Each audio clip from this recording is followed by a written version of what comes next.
friends, starting a new set of travel videos. I took a week trip to Honolulu, Hawaii, and I'm ready to take you on an adventure starting with some snorkeling at Hanauma Bay Nature Preserve.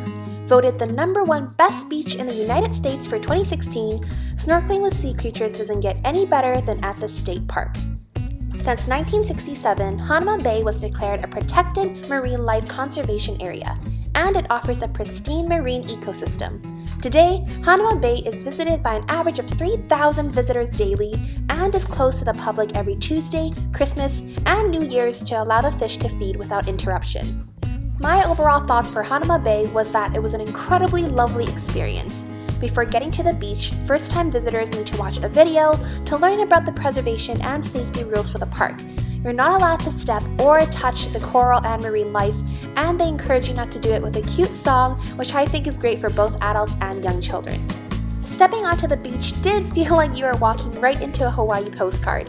The sand is fine and the water is clear, and even though it's a very popular tourist destination, you can always find a spot to lay your beach towel and food. Here are 5 tips if you're interested in visiting Hanauma Bay. Number 1, sunscreen. Just because you're in the water does not mean you can't be a victim of getting sunburnt. Remember to get out of the water every once in a while to reapply. Number 2, know your transportation. The park is open from 6 a.m. to 6 p.m. If you wish to beat the crowd, I recommend you come as early as possible, and that way you also free up the rest of your day for other activities.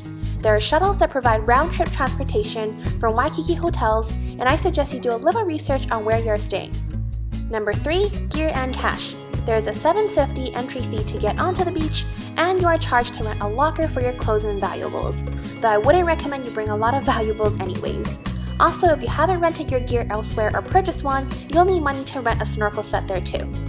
Number 4, practice. Even if you are an avid swimmer, snorkeling for the first time can be a difficult experience. Practice breathing on shallow waters before heading out further, and remember to keep your breathing steady, and if you need to, you can always come up for air. And finally, number 5, bring munchies. I made the mistake of not bringing any food, and all the movement in the water made me so hungry. So even if you don't think you need it, at least bring an energy bar, just in case you want to nibble on something halfway through snorkeling.